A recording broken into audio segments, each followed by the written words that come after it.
সুপ্রভাত বন্ধুরা, কেমন আছো সকলে? আশা করি সকলে ভালো আছো আর আমরাও বেশ ভালো আছি। বংমৌরি পরিবারের নতুন একটা ব্লগে তোমাদের সকলকে স্বাগত জানাই। আজ হচ্ছে বৃহস্পতিবার। এই সকাল থেকে কিন্তু ব্লগটা শুরু করছি। ঘুম থেকে উঠেই ফ্রেশ হয়ে কিন্তু আগে স্কিন কেয়ারটা করে নিচ্ছি।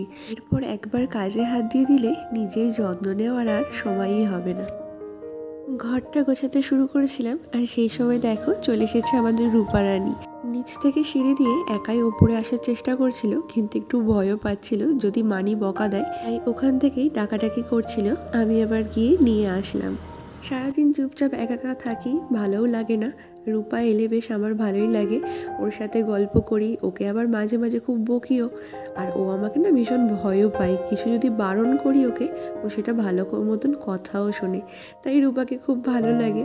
আমি এখানে ঘরগুলো পরিষ্কার করে গুছিয়ে নিচ্ছি, আর ওকে কিন্তু দিয়েছি ঘরের মধ্যে যত ফাঁকা বোতল ছিল সেই বোতলগুলোকে ওর হাতে ধরিয়ে দিয়েছি যে এগুলো নিয়ে তুই খেলা কর, তারপর যখন নিচে যাব সবগুলো একসাথে নিয়ে যাব।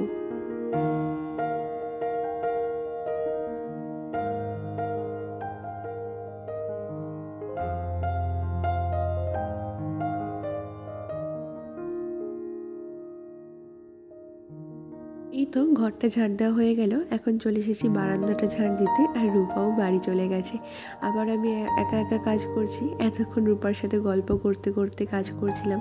কারোর সাথে বক বক করতে করতে কাজ করলে কিন্তু খুব তাড়াতাড়ি কাজ হয়ে যায়।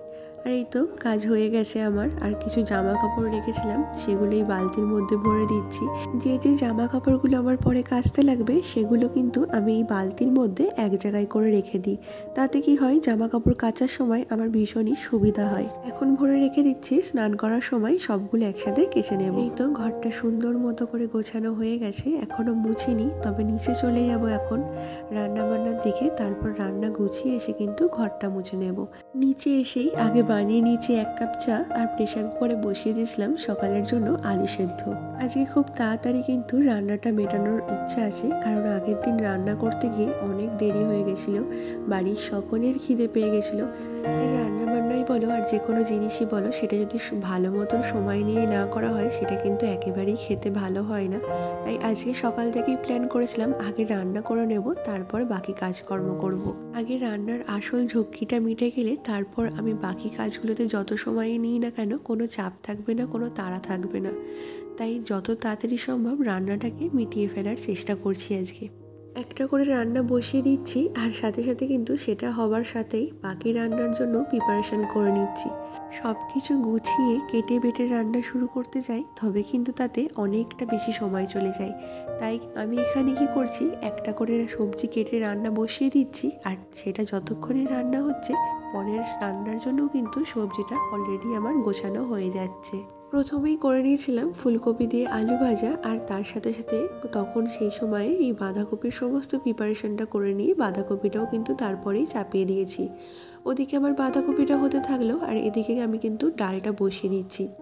তবে অনেকটা দোমনায় ছিলাম যে ডালটা এখন করব কি করব না। ভাবছিলাম ভাতের মধ্যেই ডালটা সেদ্ধ করতে দিয়ে দেবো, তাতে সময়টাও অনেকটা বাঁচবে আর গ্যাসটাও অনেকটা বেঁচে যাবে। তবে পরে মনে হলো ভাতটা আমাদের কাঠে যেহেতু হয়, তাই ভাতটা বসাতে এখনও দেরি আছে, তাই ডালটা সেদ্ধ হতেও দেরি হবে। আর ওদিকে আমার এখনও ঘরের অনেকগুলো কাজ বাকি, জামা কাপড় কাচা বাকি, তাই ওদিকে বাঁধাকপির তরকারিটা হতে থাক, আমি এদিকে ডালটা বসিয়ে দিয়ে একেবারে রান্না কমপ্লিট করে তবেই কাজে হাত দেবো আবার। শীতের সিজনের রান্না বলতে বেশিরভাগ দিনই ফুলকপি আর ওই বাঁধাকপি। তবে বাঁধাকপি গ্যাসে রান্না করতে গেলে অনেকটা বেশি সময় লেগে যায়। বাঁধাকপি থেকে যে জল বেরোয় সেই জল যেন গ্যাসে শুকাতেই চায় না। তবে শীতকালীন এই সবজিগুলো কিন্তু খেতে বেশ ভালোই লাগে। যদিও এখন সারা বছরই সমস্ত সবজি কিন্তু মার্কেটে অ্যাভেলেবেল থাকে, তবে যেটার যখন সিজন তখন সেটাই খেতে ভালো লাগে।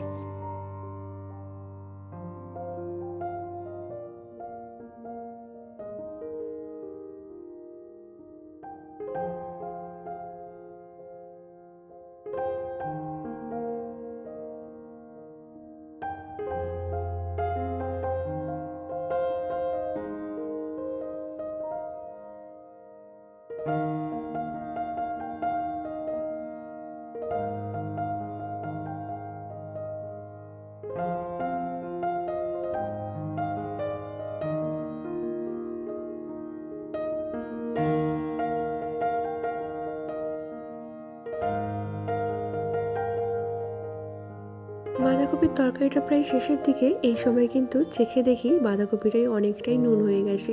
দুপুরবেলা ভাতের সাথে যদিও খাওয়া যাবে, কিন্তু রাত্রেবেলা রুটির সাথে খেতে গেলেই কিন্তু নুনটা বেশি লাগবে। এর প্রত্যেকের সাথেই কম বেশি এই জিনিসটা হয়ে থাকে। তবে প্রথমে আমি ভেবেছিলাম যে তরকারির মধ্যে একটু জল দিয়ে তরকারিটা পাতলা করে দিই, তাহলেই নুনটা ব্যালেন্স হয়ে যাবে। তারপর ভাবলাম ঘরে রয়েছে পাকা টমেটো, সেটাই এর মধ্যে দিয়ে দিই। টমেটো তাড়াতাড়ি গলেও যাবে আর নুনটাও কিন্তু তরকারিতে কম হয়ে যাবে। টমেটো দেওয়ার পর বেশ কিছুক্ষণ ভালো মতন নাড়াচাড়া করে টমেটোটা পুরোপুরি গলে যাওয়ার পর কিন্তু তরকারিটা আমি চেক করে নামিয়ে নিলাম। তোমাদের সাথে এরকম যদি হয়ে থাকে, এই টিপসটা কিন্তু তোমরাও ট্রাই করতে পারো। এছাড়া তরকারিতে যদি নুন বেশি হয়ে যায়, টমেটোর পরিবর্তে কিন্তু তোমরা সেদ্ধ আলু দিতে পারো। তবে সেক্ষেত্রে কি হবে, আলুটা সেদ্ধ করার ঝামেলাটা এক্সট্রা করে হয়ে যাবে, সময় লাগবে বেশি। তাই টমেটোই আমার জন্য মনে হয় ঠিক আছে। এদিকে আমার ডালটাও হয়ে এসেছে। ডালটা নামাবার আগে তার মধ্যে দিয়ে দেবো সামান্য পরিমাণ ধনেপাতা কুচি। এখন যেহেতু শীতকাল, সবেতেই না একটু করে ধনেপাতা দিলে খেতে মন্দ লাগে না।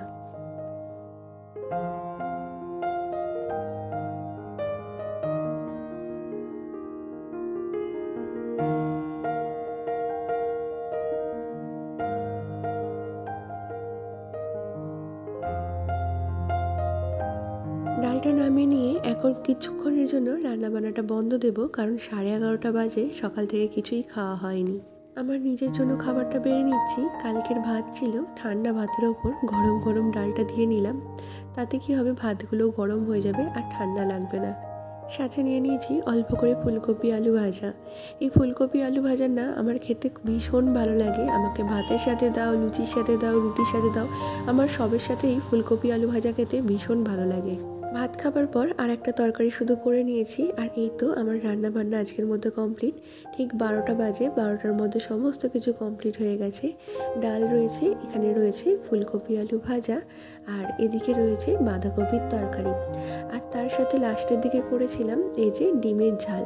ডিমটাকে অমলেট বানিয়ে ঝাল করে নিয়েছিলাম, সেটা আর ক্যামেরা করা হয়নি, তাই লাস্টে তোমাদেরকে দেখে নিলাম। আর এই তো নিচের সমস্ত রান্নাঘর ক্লিনিংও হয়ে গেছে, সমস্ত কাজ কমপ্লিট। এবার চলো ওপরে যাই। আর দেখো, ওপরের ঘরটা সকালে আমি যেমনভাবে গুছিয়ে রেখেছিলাম ঠিক তেমনটাই রয়েছে। উপরে তো তেমন কেউ আসে না, মানে আমি একাই ওপরটায় থাকি, তাই আমি যেমনভাবে গুছিয়ে রাখি ওপরটা কিন্তু ঠিক তেমনভাবেই গোছানো থাকে। বিছানা যেমন গুছিয়ে রাখবো পরিপাটিভাবে, ঠিক তেমনটাই থাকবে। তবে আমরা যারা হাউসওয়াইফ আছি, এই হাউসওয়াইফদের সারাদিনের অক্লান্ত পরিশ্রমের ফলেই কিন্তু বাড়িটা সুন্দর হয়ে ওঠে, একটা পরিপাটি গোছানো সংসারে পরিণত হয়। তবে সংসার করতে গিয়ে আমরা বেশিরভাগ সময়ই কিন্তু নিজেদের যত্ন নিতে ভুলে যাই। আমি তো একেবারে নিজের যত্ন নেওয়া ভুলে গেছি। বিয়ের আগে নিজে যখন কোনো কাজই করতাম না, তখন বসে বসে ঘন্টার পর ঘন্টা বাড়িতেই ফেসিয়াল করতাম, ম্যানিকিওর প্যাডিকিওর ঘরে বসেই সমস্ত করতাম। আর যখন প্রকৃতই স্কিন কেয়ারের দরকার, তখনই কিন্তু আর স্কিন কেয়ারের জন্য সময় হচ্ছে না। তবে আজ থেকে শুরু করেছি, কাজ তো সারা জীবন থাকবেই, তার পাশাপাশি নিজের যত্নটাও নিতে হবে। ওই দেখো পিছনের লাল জবাটা কি ভালো লাগছে না ক্যামেরাতে, প্রত্যেকটা জবাই ভালো লাগছে। এই যে গোলাপি রঙের, এদিকে রয়েছে হলুদ রঙের, ভীষণ ভালো লাগছে। আর এই যে রোদে খাওয়া দাওয়া করে এসে বসে আছি, দারুণ একটা ফিলিংস। আর এখন বাচ্চা হচ্ছে কি ওই 3:45 মতো, ভিডিও এডিট করতে করতে অনেকটা লেট হয়ে গেছে। খাইলাম তখন হচ্ছে 3:30, আর এখন সবেমাত্র ভিডিওটাকে আপলোডে বসিয়েছি। আর আমি এখানে বাকি কাজগুলো যেগুলো রয়েছে সেগুলো করছি ভিডিও। তো এই ফুলেদের মাঝখানে এইভাবে বসে থাকতে দারুণ দারুণ লাগে। ওই যে দেখো ডালিয়াগুলো সবেমাত্র হচ্ছে, এখন এই একটা দুটো করে কুঁড়ি আসছে, পুরোপুরি যখন ফুল হবে তখন আবার তোমাদের দেখাবো। আর দেখো, দাঁড়াও তোমাদের দেখাচ্ছি আমার ছাদটা কেমন লাগছে। এই যে এইদিকে দেখো চন্দ্রমল্লিকাগুলো কি দারুণ লাগছে না, দেখো। দাঁড়াও তোমাদের ব্যাক ক্যামেরাতে দেখাই।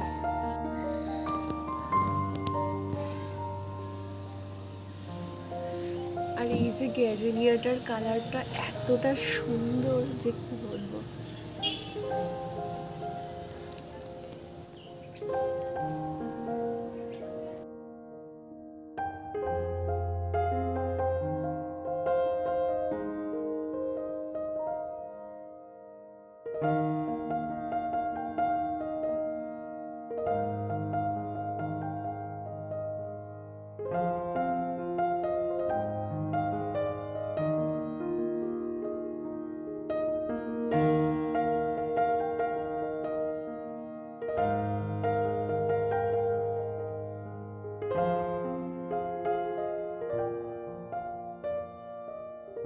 এখন সন্ধ্যা পেরিয়ে রাত হয়ে গেছে আর রাতের ডিনারটাও কমপ্লিট করে নিচ্ছি। এখন বাজছে ওই 8টা মতন। আমি প্রতিদিনের দুবেলা ফেস ওয়াশ আর ময়শ্চারাইজার তো ইউজ করেই থাকি, তারপরেও স্কিনে কিন্তু প্রচুর পরিমাণে ট্যান পড়ে গেছে। এবার থেকে আরও বেশি করে একটু যত্ন নেওয়ার চেষ্টা করছি। আমার জানা কম সময়ে সব থেকে এফেক্টিভ ফেস প্যাকটাই কিন্তু এখানে অ্যাপ্লাই করেছি। আর দেখো প্যাকটা ধুয়ে আসার পর কিন্তু মুখটা কতটা ফ্রেশ লাগছে আর স্কিনটাও একেবারে স্মুথ হয়ে গেছে। আগে বাড়িতে থাকাকালীন চুলের জন্য প্রচুর পরিমাণে সময় দিতাম, তবেই না এত সুন্দর লম্বা ঘন চুলটা আমার ছিল। আর এখানে আসার পর চুলের যত্ন নেওয়াটাও পুরোপুরি বন্ধ হয়ে গেছে। তার সাথে শুরু হয়ে গেছে প্রচণ্ড পরিমাণে হেয়ার ফল। আগে প্রতিদিন শোয়ার আগে এইভাবে মাথার মধ্যে কিন্তু সুন্দর করে ম্যাসাজ করে নিতাম 5 মিনিটের জন্য। এটার কারণে মাথায় কিন্তু ব্লাড সার্কুলেশনটা খুব ভালো হয় আর এর ফলে আমাদের হেয়ার গ্রোথটাও ভালো হয় আর হেয়ার ফলও কিন্তু একেবারে কমে যায়। আগে আমার চুলটা ভীষণই সিল্কি ছিল আর এখন কিন্তু প্রচণ্ড রাফ, ড্রাই আর ফ্রিজি হয়ে গেছে। তো আস্তে আস্তে ধীরে ধীরে আবার আগের অবস্থায় আনতে হবে। ব্লগটা যারা এতক্ষণ দেখলে তাদেরকে জানাই অসংখ্য ধন্যবাদ। ব্লগটা কেমন লাগলো কমেন্টে জানাতে ভুলো না। যদি ভালো লেগে থাকে তাহলে প্লিজ চ্যানেলটাকে সাবস্ক্রাইব করে আমার পাশে থেকো। সকলে সুস্থ থেকো, ভালো থেকো। Good night.